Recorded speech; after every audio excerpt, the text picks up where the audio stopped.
may be concerned about recent gunplay and illegal activity.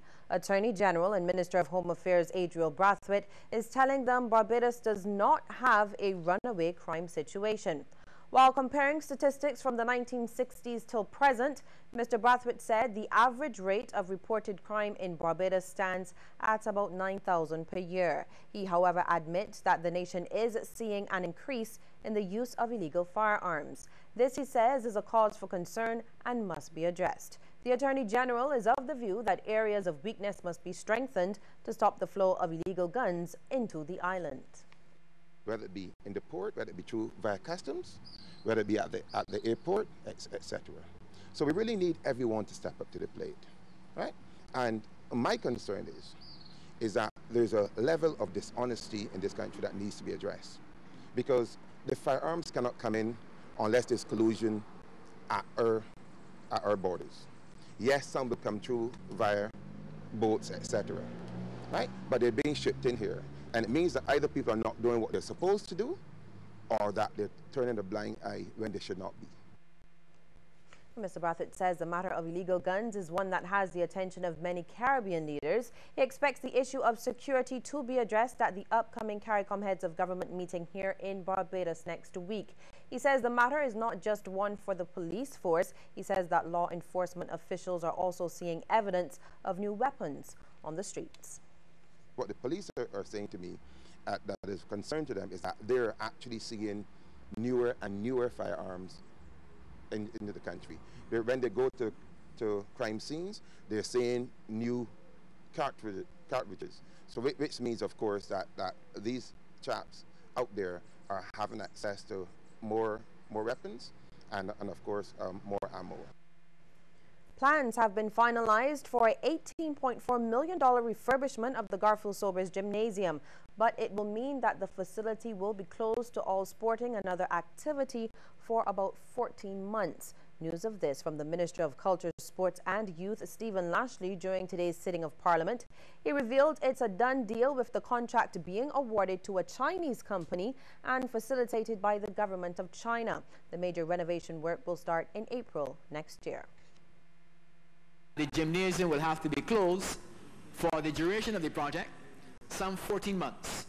The gymnasium will have to be closed and not available for any activities to allow for those work to be done. The magnitude of the work, Mr. Speaker, is such that you cannot have part of the gymnasium being used and part being closed. It has to be based on the advice given to us by the technical and the engineers who will be working on the project, that it will require a total close-off of the facility over the period of time. And Minister Lashley explains improving the island's main sporting facilities must be seen as a main part of the island's sporting tourism thrust and government's economic growth and development strategy. To bring international competition to Barbados, that there will be need to enhance those facilities.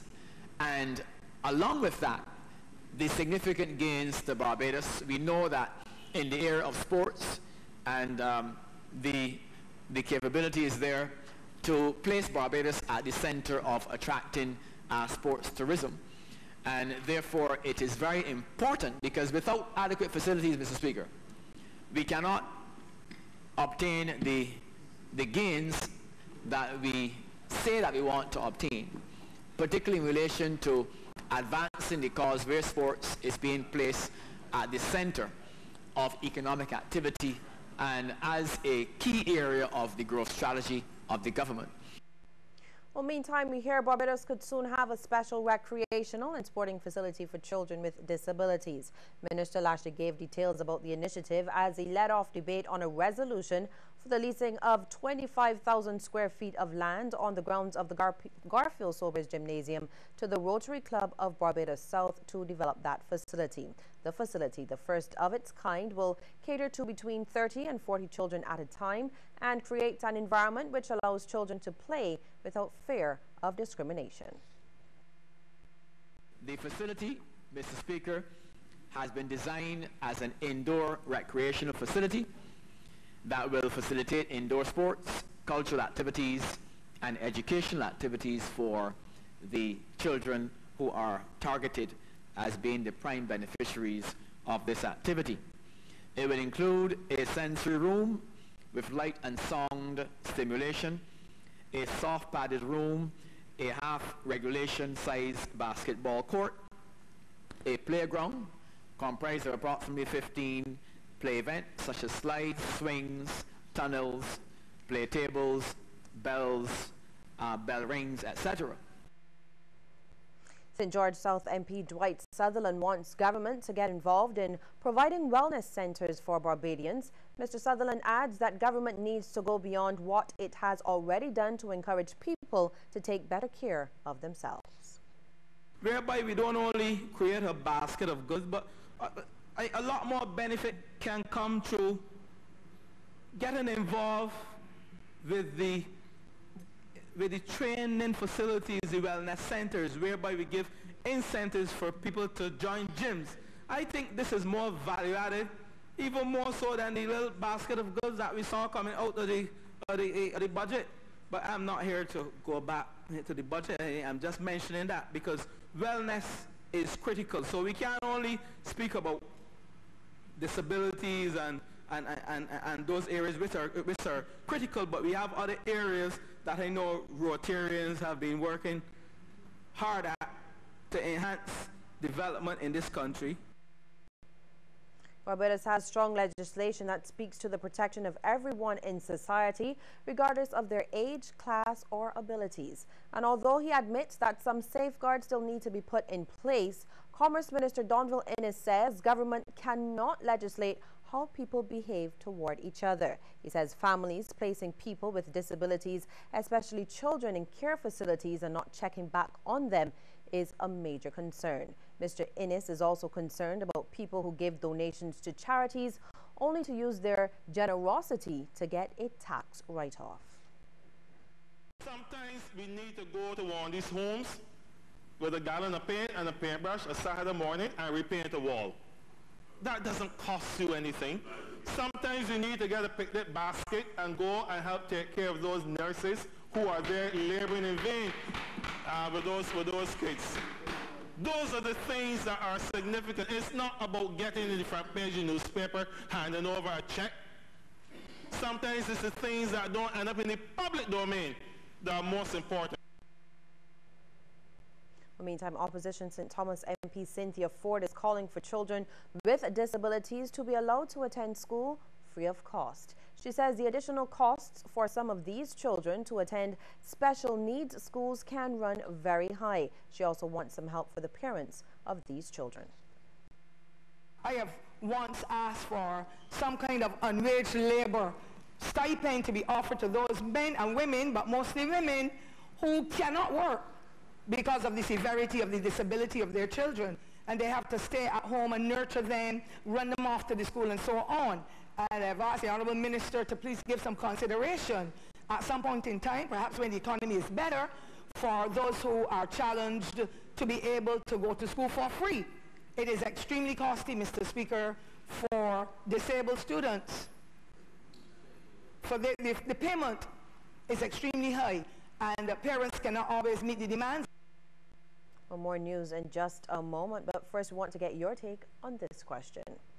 Do you think agencies other than the police should be involved in developing a mechanism to rid Barbados of illegal guns? You can text yes or no to short code 8111 and we'll have the results for you at the end of our news.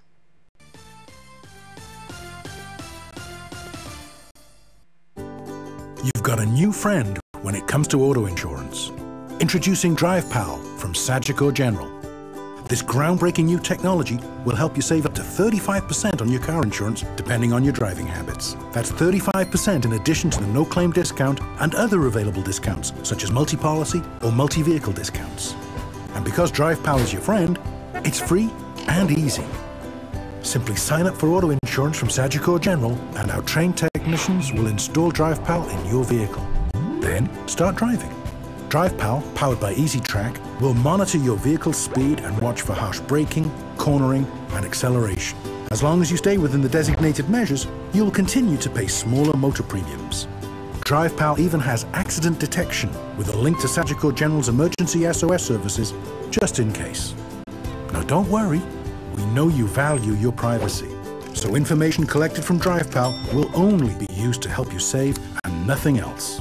Pals stay in touch. DrivePal will send email updates making it easy to track your progress. It will also post your driving habits and those of anyone else driving your car on a secure online personal dashboard for review. This allows anyone driving your car to improve their habits while helping you save more. Make a new friend. Switch to Sagicor General Auto Insurance, get DrivePal and start saving today. Sagicor General. Wise financial thinking for life. More great cities just got closer. The Scotiabank Aero Platinum MasterCard is now even better. Fly to New York, Miami, Orlando, and Fort Lauderdale with just 20,000 Scotia points. With your new Scotiabank Aero Platinum MasterCard, you'll receive a welcome bonus of 10,000 Scotia points, so you can enjoy the cities you love most sooner than ever. Apply today. Call 426-7000 or visit your nearest branch. Scotiabank. Discover what's possible. Are you ready for summer?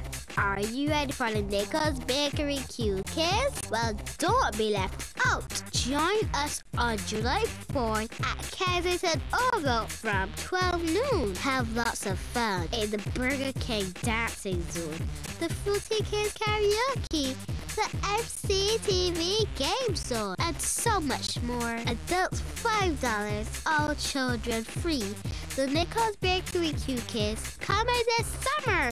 Kensington Oval from 12 noon. See you there. Sponsored by Nichols Bakery, Fruity, Tiger Malt, Pine Hill Dairy, Burger King, Babisco, and the Barbados Public Workers Cooperative Credit Union.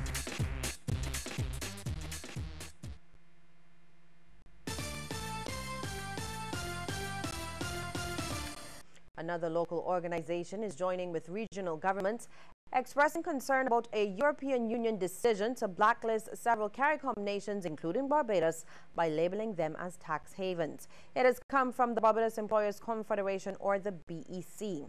President Ian Gooding-Edgell made these comments at a regional forum entitled Facilitating Participation of a CARIFORM Civil Society in Regional Development and Integration Processes. The forum includes 34 representatives from 19 employers' organizations in the English and Dutch-speaking Caribbean. Mr. Gooding-Edgell wants those concerned to unite in a show of support for the economic well-being of the region. Such a move in solidarity with regional governments would positively refashion any perception of the Caribbean Employers Confederation as a grouping only concerned with narrow institutional interests and demonstrate its willingness to become more broad-based and activist when its interests coincide with those of other partners. Meanwhile, the EU's ambassador to Barbados, Michael Bufford, has denied that there is a crackdown by the EU on countries which fail to enforce tax avoidance laws. Instead, Mr. Bufford says the EU's Commission asked member states to come up with countries they perceived to be tax havens. Only countries that appeared more than 10 times were placed on that list. As a result, he is encouraging affected Caribbean nations to seek individual EU nations for answers. It is clearly of interest to individual Caribbean countries listed, as Minister Innes has already suggested, that these listed countries, they contact individual EU member states that have named a given country as uncooperative in order to see why this EU member state made this rating and what were the criteria. The Barbados Agricultural Society remains concerned that some hoteliers are still importing produce and commodities that can be obtained locally. And the BAS Chief Executive Officer James Paul wants to know why, charging that some of these same hoteliers are demanding duty-free concessions from the government. He plans to raise the matter with the Barbados Hotel and Tourism Association this week. There is an ideal opportunity for our local tourism industry to work closely with our productive sectors, more especially the agricultural sector, to see how it can more adequately service them. And that is what we need to take advantage of, that opportunity, to see the extent to which our local productive sectors can supply them with the type of produce that they require in terms of quality, and not only that, in terms of price. And I think that that is what we need to labor on. But it seems as if there is still a preoccupation on the part of the BHTA to import, irrespective of the fact that some of the items that they're looking at can be adequately produced by our local productive sectors. Recent violent activity is not only happening in Barbados, it's also occurring worldwide. This observation from psychiatrist Dr. Cyrillene Bryce during her presentation at a Seroptimus International meeting last evening. She says there is no simple solution to violence as both adults and children are being affected. She adds parents should be careful of the kinds of television shows their children watch. You know, it's extremely difficult to find anything for a child to watch now that doesn't contain violence. You go on Cartoon Network, for example, which is supposed to be a children's channel. Do you all see what happens? There's violence. So we are giving to our children, by our own behaviors, and by what we are exposing them to without explanation, a role model for violence. Well, meantime, the president of the National Organization of Women, Evelyn Broom Christie, also wants couples to be aware of their behavior as it also affects children. I really would like to see the day arise, and I hope that the day is now, where we start to work together, women and men, for the betterment of our nation and our children. This fight cannot be won by any one party alone, and we fool ourselves if we think that we can do it in our own area. And if we look our nation over, we're going to see that in the end, the ones who are suffering the most are our children. Well, still to come, a look at some of the stories making headlines across our region. But first, a reminder that we